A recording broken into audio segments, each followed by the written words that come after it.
اعوذ باللہ من الشیطان الرجیم بسم اللہ الرحمن الرحیم۔ ناظرین و سامعین، ایک نئی ویڈیو کے ساتھ آپ کی خدمت میں حاضر ہیں۔ آج کی اس خاص ویڈیو میں اللہ کی ذات پر بھروسے کی ایک خاص کہانی آپ کے ساتھ شیئر کروں گی۔ اگر کہانی آپ کو اچھی لگے تو اسے شیئر کیجیے گا اور لائک کیجیے گا۔ ایک حکیم صاحب ہوا کرتے تھے۔ ان کی ایک چھوٹی سی دکان تھی۔ ان کا یہ روزانہ کا معمول تھا کہ وہ روزانہ اپنی دکان پر جانے سے پہلے اپنی بیوی کو کہتے کہ روزانہ گھر میں جن چیزوں کی ضرورت ہے، روزمرہ کی استعمال کی چیزیں ایک پرچی پر لکھ دیں، اور ان کی بیوی روزانہ استعمال کی چیزیں ایک پرچی پر لکھ کر انہیں دے دیا کرتی۔ حکیم صاحب دکان پر آتے، وہ پرچی کھولتے اور جو چیزیں لکھی ہوتی ان کے آگے ان کی رقم بھی لکھتے، ان کی قیمت لکھتے اور ساتھ ہی لکھ دیتے کہ یا اللہ، مجھے ان چیزوں کی ضرورت ہے، ان کی رقم مجھے عطا کر دے۔ جیسے ہی گھر کی ضرورت کی چیزوں کی رقم حکیم صاحب کے پاس جمع ہو جاتی تو وہ دکان بند کر دیتے، کبھی 9 بجے، کبھی 9:30 بجے اور کبھی 10 بجے۔ جیسے ہی ان کے پاس استعمال کی چیزوں کے پیسے آ جاتے تو وہ اپنی دکان بند کر کے اپنے گھر چلے جاتے۔ ایک دن حکیم صاحب دکان پر آئے اور گھر کے اخراجات کی پرچی کھولی تو ضرورت کی چیزوں کے ساتھ ایک بات لکھی ہوئی تھی: بیٹی کا جہیز۔ حکیم صاحب نے جیسے ہی یہ بات پڑھی تو حیران اور پریشان ہو گئے، لیکن کچھ دیر کے بعد اپنے آپ پر قابو پا لیا۔ بیٹی کا جہیز اس کے سامنے لکھ دیا کہ اللہ کا کام ہے، اللہ ہی جانے۔ چند لوگ دکان پر آئے، دوائی لے کر چلے گئے۔ اس کے ساتھ ہی ایک بہت بڑی گاڑی ان کی دکان کے سامنے آ کر رک گئی، لیکن حکیم صاحب نے اس کی طرف توجہ نہ دی، کیونکہ دوائی لینے اکثر لوگ آیا کرتے تھے۔ ایک صاحب اترے اور حکیم صاحب کے پاس آ کر بیٹھ گئے۔ حکیم صاحب جب دوسرے لوگوں سے فارغ ہوئے تو انہیں کہا کہ اگر دوائی لینی ہے تو سٹول پر آ کر بیٹھ جائیں۔ انہوں نے کہا کہ حکیم صاحب، شاید آپ کو یاد نہیں، ہماری ملاقات 15-16 سال پہلے یہاں پہ ہوئی تھی۔ میں آپ کے پاس خود چل کر نہیں آیا تھا، مجھے خدا نے آپ کے پاس بھیجا تھا۔ ہم یہاں سے گزر رہے تھے کہ آپ کی دکان کے سامنے میری گاڑی خراب ہو گئی، اور آپ نے کہا کہ یہاں پہ کھڑے کیوں ہیں، اندر آ کر بیٹھ جائیے۔ میں کچھ دیر یہاں پہ بیٹھا رہا، پھر میں نے سوچا کہ مناسب نہیں کہ میں اتنی دیر بیٹھوں اور کوئی دوائی نہ لوں۔ اس وقت آپ کے پاس ایک چھوٹی سی بچی کھڑی تھی جو بار بار کہہ رہی تھی کہ مجھے بھوک لگی ہے، اور آپ کہتے تھے کہ بیٹا تھوڑا صبر کرو، ابھی گھر چلتے ہیں۔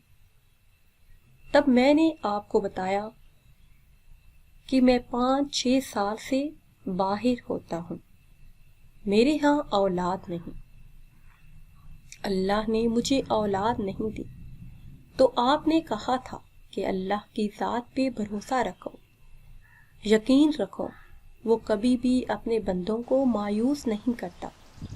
آپ ساتھ ساتھ باتیں کر رہے تھے اور ساتھ ساتھ دوائی کی پڑیاں بھی بنا رہے تھے۔ اس کے بعد آپ نے دوائی کو 2 حصوں میں تقسیم کر دیا، مجھ سے میرا نام پوچھا اور میں نے اپنا نام امجد بتایا۔ آپ نے ایک لفافے پر امجد رکھا اور دوسرے لفافے پر بیگم امجد لکھ دیا اور دوائی آدھی آدھی کر کے دونوں لفافوں میں ڈال دی اور مجھے دے دی۔ میں نے سوچا کہ کچھ رقم دوں گا، پر آپ نے لینے سے انکار کر دیا اور کہا کہ آج کا کھاتا بند ہو چکا ہے۔ مجھے کچھ سمجھ نہیں آئی۔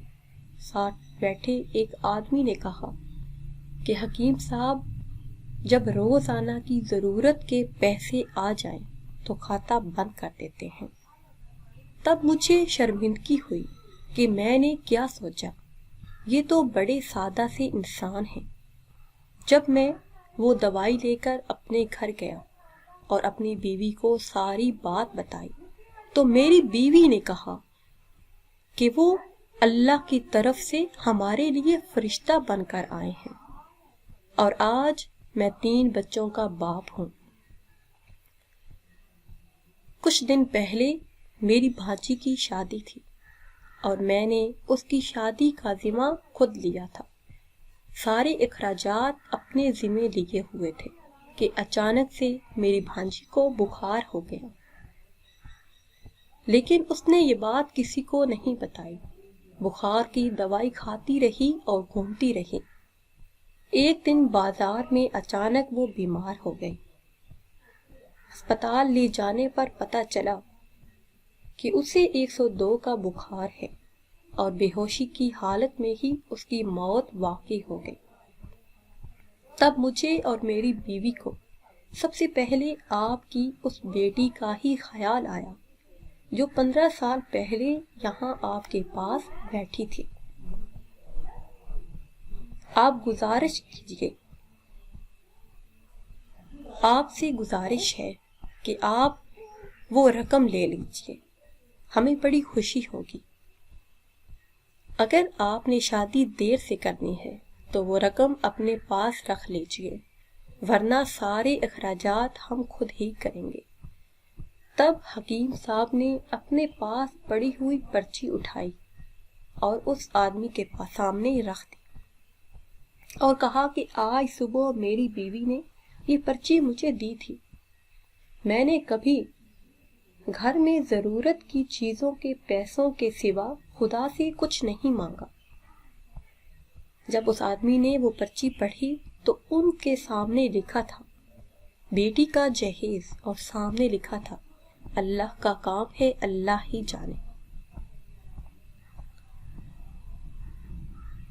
اس انسان کی بیٹی کی شادی بڑی دھوم دھام سے ہو گئی اور اس کی بیٹی رخصت بھی ہو گئی کیونکہ اسے خدا کی ذات پہ یقین تھا کہ خدا اسے کبھی بھی مایوس نہیں کرے گا۔ پیارے ویور، خدا کی ذات پہ بھروسہ ہی انسان کو بلندیوں تک لے جاتا ہے، کبھی بھی مایوسی کا سامنا نہیں ہوتا۔ اگر آپ چاہتے ہیں کہ آپ اپنی زندگی خوشحالی میں بسر کریں، اگر چاہتے ہیں کہ آپ کی زندگی میں کوئی دکھ نہ آئے، کوئی تکلیف نہ آئے، تو خدا کی ذات پہ بھروسہ رکھیں جو پتھروں میں بھی کیڑوں کو رزق دیتا ہے۔ وہ بھلا انسان کو کیسے مایوس کر سکتا ہے؟ اگر یہ کہانی آپ کو اچھی لگی ہے تو اسے شیئر کریں اور لائک کریں۔